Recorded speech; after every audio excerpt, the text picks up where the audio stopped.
Welcome students, आपणा सर्वांचं पुन्हा एकदा या IBPS च्या लेक्चर मध्ये हार्दिक स्वागत. तर विद्यार्थी मित्रो, याच्या अगोदरच्या लेक्चरला आपण पार्ट्स ऑफ स्पीच पाहिली. एकंदरीत 8 पार्ट्स ऑफ स्पीच होते. आज आपण काइंड्स ऑफ सेंटेन्सेस घेणार आहोत. काइंड्स ऑफ सेंटेन्सेस, जसं मी तुम्हाला सांगितलं की एखादं सेंटेन्स म्हणजे आपलं शरीर. Our body means a sentence. आणि ज्याप्रमाणे आपल्या बॉडीला वेगळ्या प्रकारचे पार्ट्स असतात, hands, feet, heart, head, chest, like this. त्याप्रमाणे एखाद्या वाक्याला बनण्यासाठी 8 शब्दांच्या जाती लागतात. त्या म्हणजे noun, pronoun, adjective, verb, adverb, preposition, conjunction and interjection.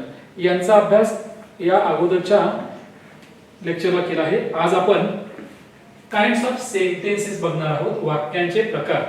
तर विद्यार्थी मित्रो, आपलं बोलणं असो किंवा लिहिणं असो, आपण बोलत असताना किंवा लिहित असताना या वाक्यांचा आपण वापर करत असतो.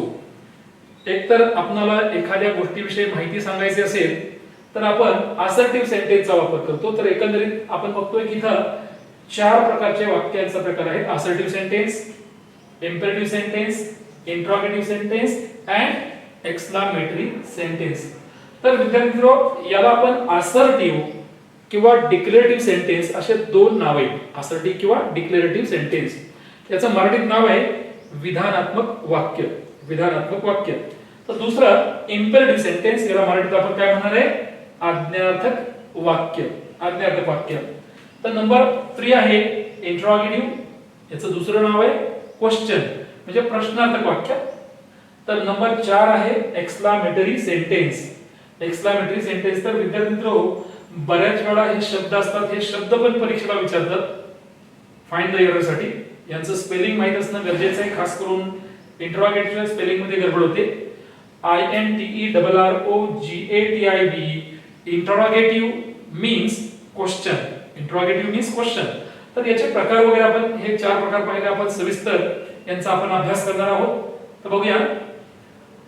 पहिला आहे आता व्हॉट इज अ सेंटेन्स. विद्यार्थी, सेंटेन्स म्हणजे काय बघतोय आपण. त्यातला पहिला प्रकार बघतोय असर्टिव्ह सेंटेन्स.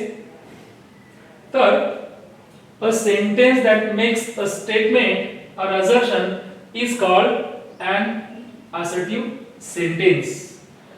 जे वाक्य कर्त्याविषयी, बघा, कर्त्याविषयी माहिती सांगण्याचं काम करतं. उदाहरणार्थ आपण सातारा विषयी बोलूया. Satara is a beautiful city. Satara हे सुंदर शहर आहे. इंडिया विषयी बोलूया. India is a populated country. Shivaji was a brave king. English is an international language. ही सगळी उदाहरणे मी कुणाची दिली? तर असर्टिव्ह सेंटेन्स, विधानात्मक वाक्याची उदाहरणे दिली. Got it? तर जसं तुम्हाला माहिती असायला पाहिजे की कर्त्याविषयी माहिती सांगणाऱ्या वाक्याला आपण काय म्हणतो? आपण कर्त्याविषयी जिथं माहिती सांगितली जाते त्याला आपण असर्टिव्ह सेंटेन्स म्हणतो, किंवा दुसरं नाव आहे डिक्लेरेटिव्ह सेंटेन्स. आता इथे नोट आहे. आता असर्टिव्ह सेंटेन्सची सुरुवात नीट ऐका. सुरुवात कर्त्याने होते, सब्जेक्ट न होते, आणि शेवटी फुल स्टॉप येतो. शेवटी फुल स्टॉप येतो. मग काय सांगितलं? an assertive sentence can be either, इथं बघा, इथं प्रकार दिले. an assertive sentence can be either positive or negative. म्हणजे एक तर होकारार्थी वाक्य असेल किंवा नकारार्थी वाक्य असेल. व्हॉट इज होकारार्थी आणि नकारार्थी? बघा, पॉझिटिव्ह अँड निगेटिव्ह म्हणजे काय? तर ज्या वाक्यामध्ये होकार असतो त्याला पॉझिटिव्ह सेंटेन्स म्हणतो. For example, Shivaji was a brave king. It is called a look that positive sentence, ज्यामध्ये नकार नाही.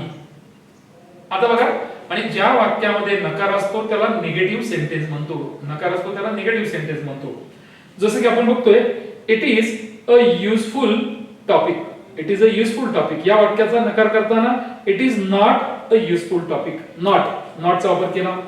आता बघा, इथं आपल्याला सांगितले की उदाहरण दिलेले आहे. असर्टिव्ह सेंटेन्स बिगिन विथ, बघा, assertive sentence begins with a capital letter and ends with a full stop. थोडक्यात काय? असर्टिव्ह सेंटेन्सची सुरुवात कॅपिटल अक्षराने होते. तर या वाक्याच्या शेवटी काय असतं? फुल स्टॉप असतो, पूर्ण विराम असतो. याचे लक्षात काय म्हणतोय मी? जसं की मला म्हणायचंय the earth moves around the सन, या वाक्यामध्ये द मधला टी कॅपिटल पाहिजे आणि the earth moves around the सन वाक्य संपल्यानंतर शेवटी काय पाहिजे, फुल स्टॉप पाहिजे. ओके, ह्या दोन गोष्टी महत्त्वाच्या आहेत.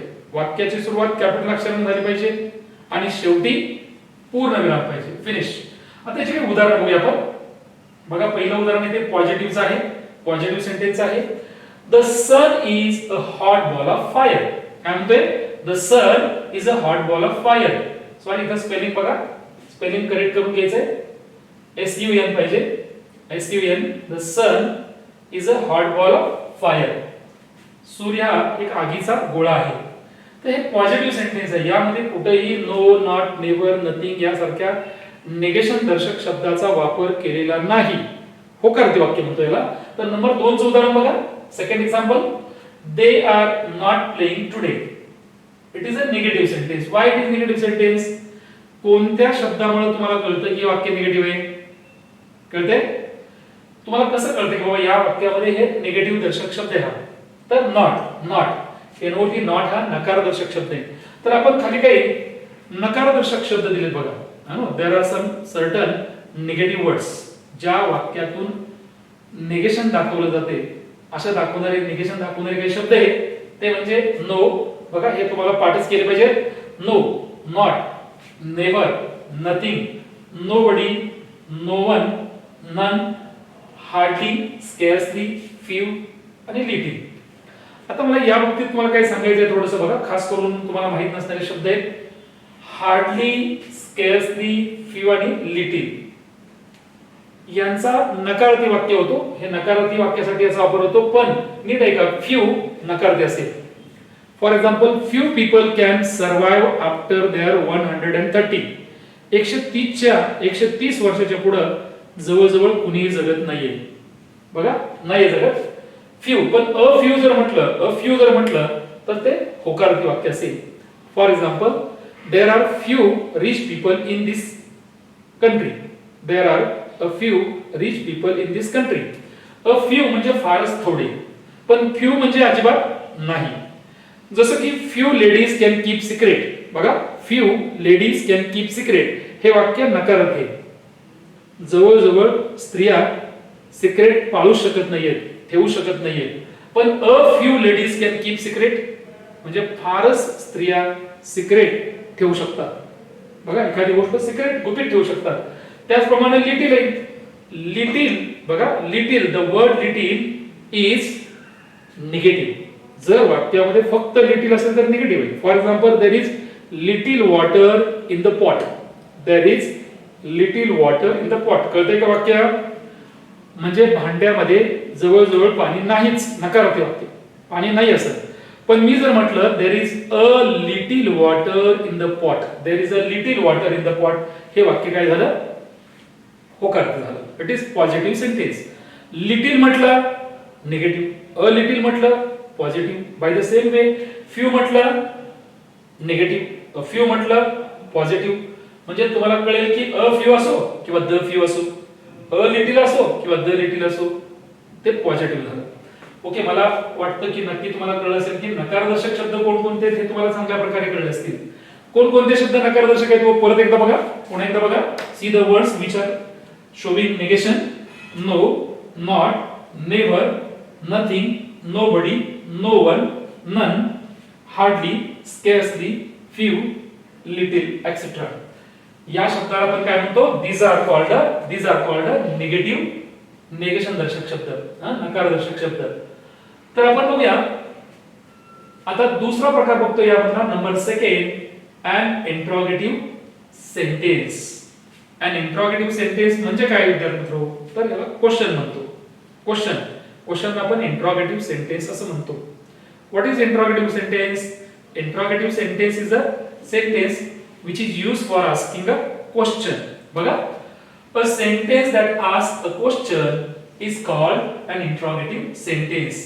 ज्या वाक्याचा वापर प्रश्न विचारण्यासाठी केला जातो त्या वाक्याला आपण प्रश्नार्थक वाक्य म्हणजे इंट्रोगेटिव्ह सेंटेन्स म्हणतो. जसं मराठीत म्हणूया आपण, बघा, हे सुंदर आहे का? Is it beautiful?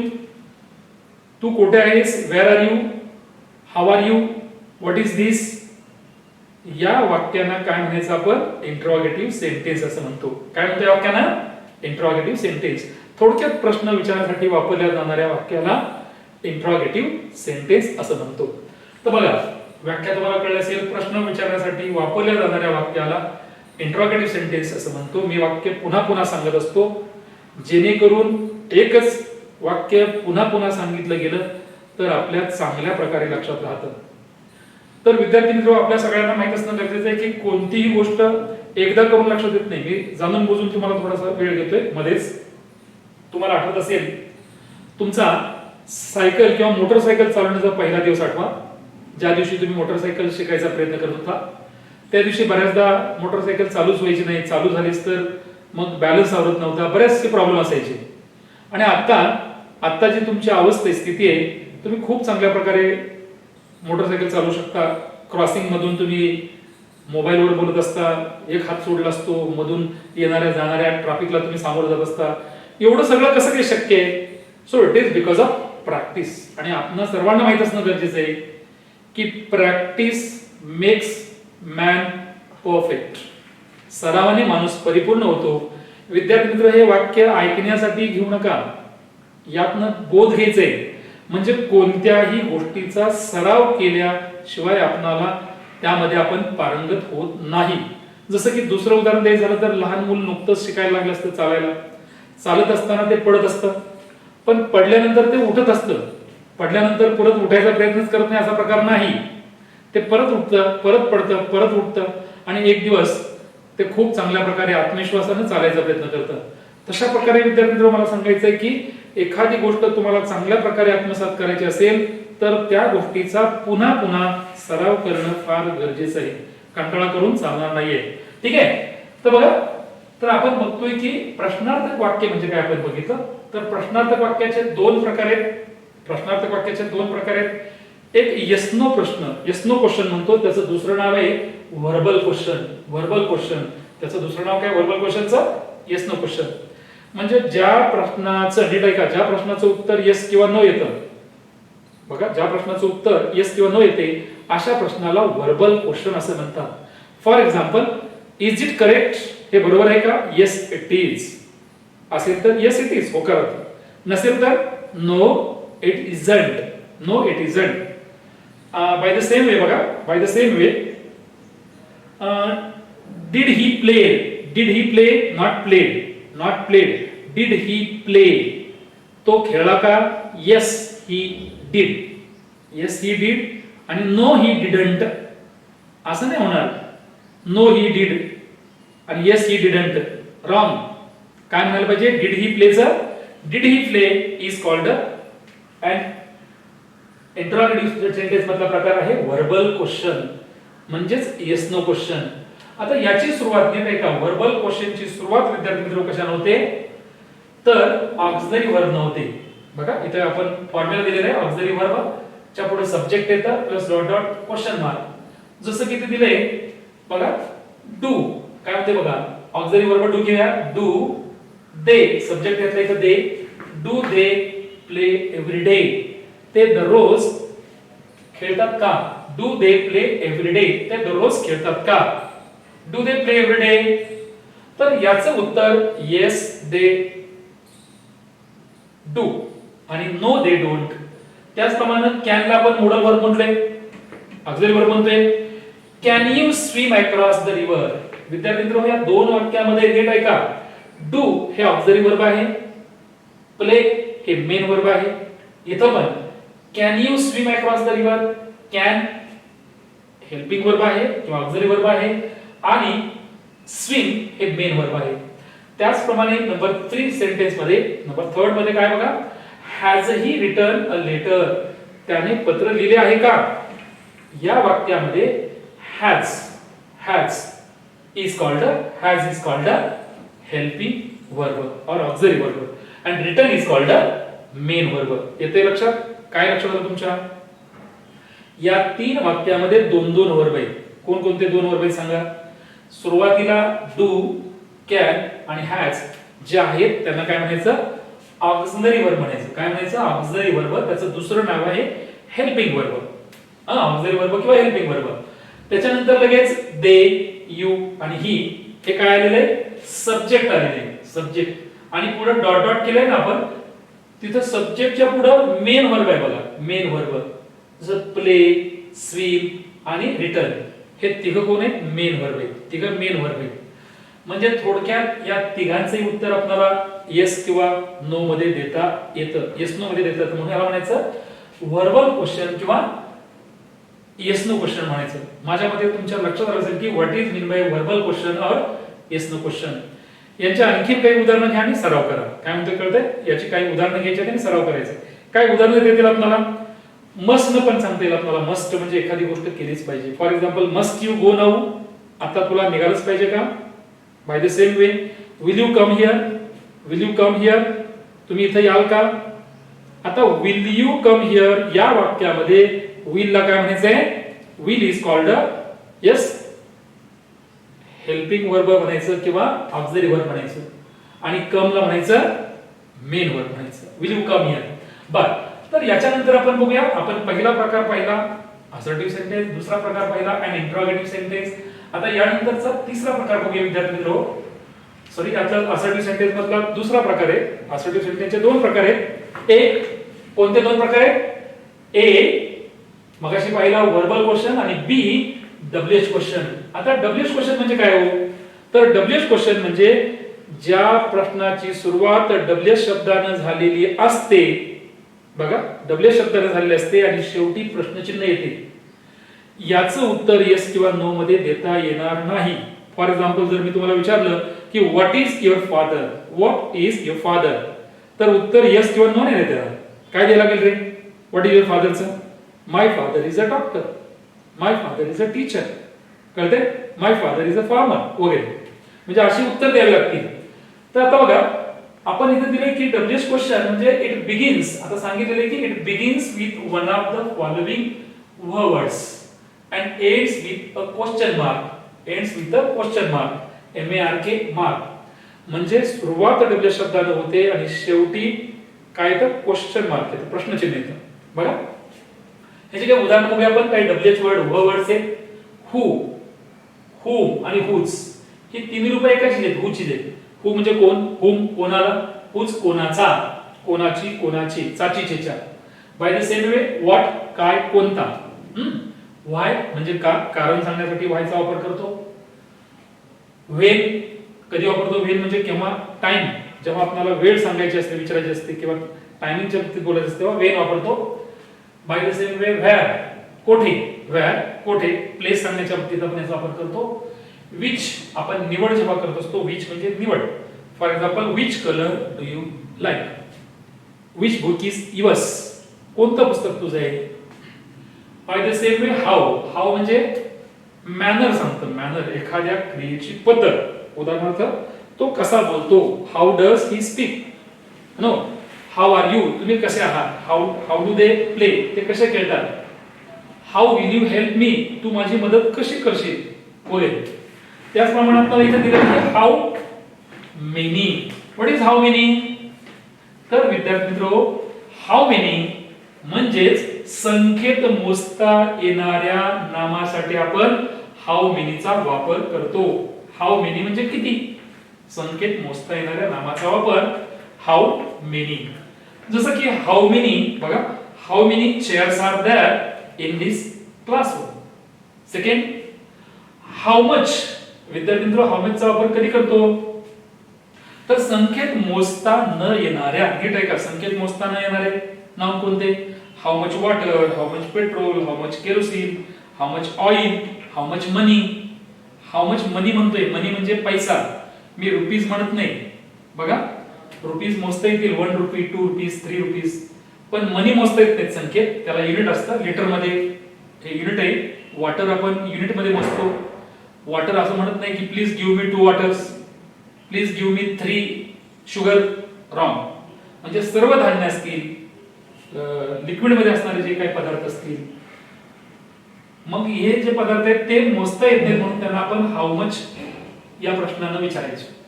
हाऊ फार म्हणजे किती दूर, हाऊ फार म्हणजे किती दूर, डिस्टन्स विचारायचं असेल तर हाऊ फारचा वापर करतो.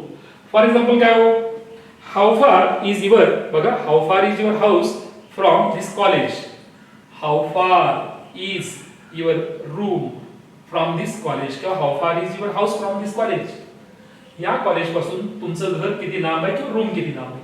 त्याचप्रमाणे हाऊ लॉंग म्हणजे किती काळ, किती वेळ.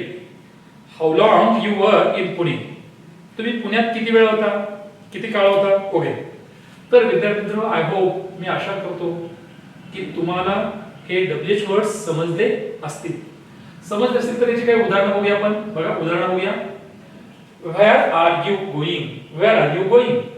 आता तुम्हाला कळेल बघा एक गोष्ट बघा ना, जर का तुम्हाला व्हर्बल क्वेश्चन माहित असेल, बघा काय म्हणजे me what I am saying, जर का व्हर्बल क्वेश्चन तुम्हाला माहित असेल तर WH क्वेश्चन जमतो. जसं की आपण यातला जर WHERE काढला तर आर यू गोइंग, कळतंय का बघा. आर यू गोइंग म्हणजे वेअर ला काढला तर आर यू गोइंग, त्याच्या आधी वेअर लावला, वेअर आर यू गोइंग. वेअरच्या ठिकाणी व्हाय वापरा, व्हाय आर यू गोइंग. मग वेअरच्या ठिकाणी वेन वापरा, वेन आर यू गोइंग. कळतंय का. म्हणजे थोडक्यात काय, when are you going, where are you going, why are you going वगैरे वगैरे या प्रश्नांचा म्हणजे डब्ल्यू शब्दांचा वापर करता येतो. नंबर सेकंड बघा, why will they not play, why will they not play. व्हायच्या ठिकाणी वेन वापरा, when will they not play.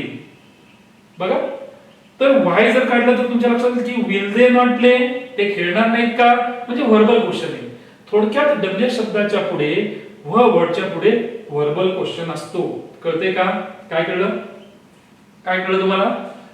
Verbal question म्हणजे डब्ल्यू क्वेश्चन तयार करण्यासाठी आपल्याला व्हर्बल क्वेश्चन माहित असणं गरजेचं आहे. म्हणजे डब्ल्यू शब्दाच्या पुढे लगेच हेल्पिंग व्हर्ब येते, हेल्पिंग व्हर्ब येते का लक्षात. आर, विल, इज अनुक्रमे पहिल्या, दुसऱ्या आणि तिसऱ्या, पहिल्या, दुसऱ्या, तिसऱ्या वाक्यामध्ये काय काय आहे, आर, विल आणि इज हे हेल्पिंग व्हर्ब आहेत. बघा, म्हणजे थोडक्यात काय, कोणत्याही व्हर्बल क्वेश्चनच्या पुढे जर डब्ल्यू शब्द लावला योग्य तो, तर डब्ल्यू क्वेश्चन तयार होईल. ओके, तर व्हॉट इज धिस. आता मी तुम्हाला फरक सांगण्यासाठी तुम्हाला मी डब्ल्यू क्वेश्चन आणि डब्ल्यू क्लॉज, बघा डब्ल्यू क्वेश्चन आणि डब्ल्यू क्लॉज यामधला फरक सांगतोय. काय फरक आहे जरा ऑब्झर्वेशन करा. हे कंसाच्या बाहेरचे जे आहेत ते डब्ल्यू क्वेश्चन आहे, प्रश्न आहे. तर कंसाच्या आतले जे आहेत ते डब्ल्यू क्लॉज आहे, क्लॉज.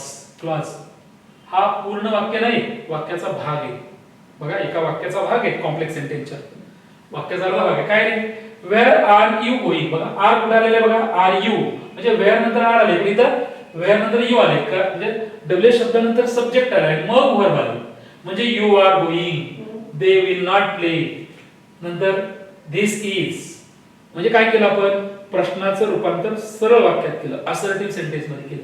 म्हणजे काय झालं, वेअर यू आर गोइंग. बघा, आय नो, उदाहरणार्थ काय म्हणते बघा, वाक्य तयार करतोय, I know where you are going, किंवा tell me where you are going. तुम्ही कुठे जात आहात हे मला सांगा. By the same way, tell me why they will not play, किंवा why they will not play is a secret, असं वाक्य तयार होतं. त्याचप्रमाणे what this is, not what is this, what this is. तुम्हाला काय कळलं, व्ह क्लॉज, डब्ल्यू क्लॉज आणि डब्ल्यू क्वेश्चन मध्ये एवढाच फरक आहे. डब्ल्यू शब्दानंतर डब्ल्यू क्वेश्चन मध्ये हेल्पिंग व्हर्ब येतं, तर व्ह क्लॉज मध्ये डब्ल्यू शब्दानंतर सर्वनाम काय येतं, सब्जेक्ट येतो, सब्जेक्ट, यू, दे, धिस वगैरे. ठीक आहे. आय होप, मला आशा आहे की तुम्हाला या इंट्रोगेटिव्ह सेंटेन्स मधला हा दुसरा प्रकार आहे तो तुम्हाला कळला असेल. ए मध्ये व्हर्बल बघितलं आपण, व्हर्बल क्वेश्चन. बी मध्ये आपण डब्ल्यू क्वेश्चन पाहिला. यानंतर वाक्याचा आपण नेक्स्ट टाइप बघतोय, दॅट इज बघा अन इम्पेरेटिव्ह सेंटेन्स. विद्यार्थ्यांनो, एकंदरीत 4 प्रकार आहेत, विसरू नका. आणि 4ही प्रकार माहित पाहिजेत. आतापर्यंत आपण assertive sentence, assertive sentence, interrogative sentence आणि आता हा तिसरा इम्पेरेटिव्ह बघतो आणि यानंतर आपण एक्सक्लेमेटिव्ह सेंटेन्स बघणार आहोत. येते लक्षात. आता what is mean by an imperative sentence. Imperative sentence म्हणजे काय हो, तर नीट आहे का, ज्या वाक्याचा वापर विनंती करण्यासाठी, ऑर्डर देण्यासाठी असेल, कळते का, किंवा धमकी देण्यासाठी असेल किंवा सजेशन देण्यासाठी असेल केला जातो, त्या वाक्याला आपण इम्पेरेटिव्ह सेंटेन्स म्हणतो. इम्पेरेटिव्ह सेंटेन्स म्हणतो. See the spelling of imperative, IMPERATIVE. मी का स्पेलिंग सांगतोय पहिली त्या मुलासारखं, कारण त्याला कारण आहे विद्यार्थी मित्रो, तुमचा सगळा हा जो खेळ आहे कॉम्पिटेटिव्ह एक्झामचा तो शब्दांवर आहे, शब्दांवर आहे. आणि शब्द म्हटलं का शब्द आत्मसात करणे ही एक कला आहे विद्यार्थी मित्रो. शब्द आत्मसात करणे एक कला आहे. ते कशा प्रकारे करायचे आपण नेक्स्ट लेक्चरमध्ये आपण बघणार आहे. पण आता बघूया आपण की what is mean by an imperative sentence. आज्ञार्थक वाक्य म्हणजे काय. डेफिनेशन काय हो, what is the definition. A sentence that expresses a command. बघा, a sentence that expresses a command or an entity. An entity is called an imperative sentence. ज्या वाक्यातून काय व्यक्त केलं जातं, कमांड आज्ञा असेल किंवा विनंती असेल, एंटिटी रिक्वेस्ट असेल, व्यक्त करणाऱ्या वाक्याला आपण आज्ञार्थक वाक्य म्हणतो. आता याचं वैशिष्ट्य काय आज्ञार्थक वाक्याचं. आज्ञार्थक वाक्याची सुरुवात कशाने होते, इट बिगिन्स विथ जनरली म्हणते, generally it begins with a main verb. वाक्याची सुरुवात मेन वर्ब न होते and ends with a full stop. शेवटी पूर्ण विराम येतो. तर बघा, इथं तुम्हाला एकच वाक्य मी वेगळ्या पद्धतीने करून दिलेले आहे. एकच वाक्य वेगळ्या पद्धतीने करून दिलेले आहे. उदाहरणार्थ, ओपन द डोअर. सुरुवात ओपन हे वर्ब आहे, शेवटी फुल स्टॉप आलेले. ओपन द डोअर, ऑर्डर दिलेले, ऑर्डर व्यक्त होते.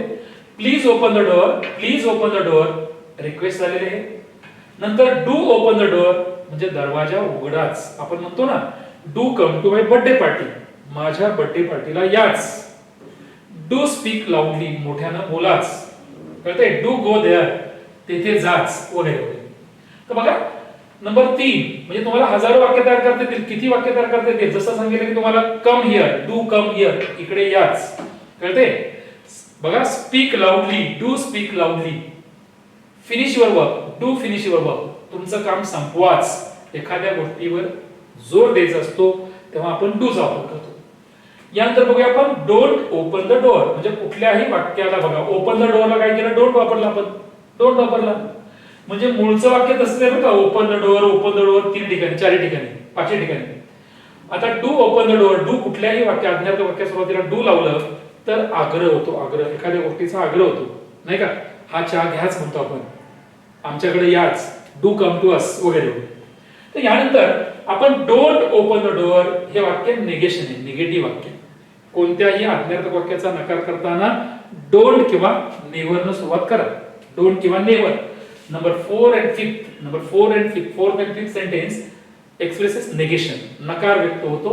तर पहिले 3 आहे ते होकार व्यक्त करणारे वाक्य. बघा, डोंट ओपन द डोअर, दरवाजा उघडू नका. By the same way, never open the door, फरक बघा, दरवाजा उघडू नका, दरवाजा कधीच उघडू नका. Never go there, never go there, तिकडे कधीच जाऊ नका. म्हणजे अशी कितीतरी उदाहरणं देता येतील. आणखीन काय आज्ञार्थक वाक्याची उदाहरणं बघूया आपण. जसं की write a letter, write a letter. Clean this table for me.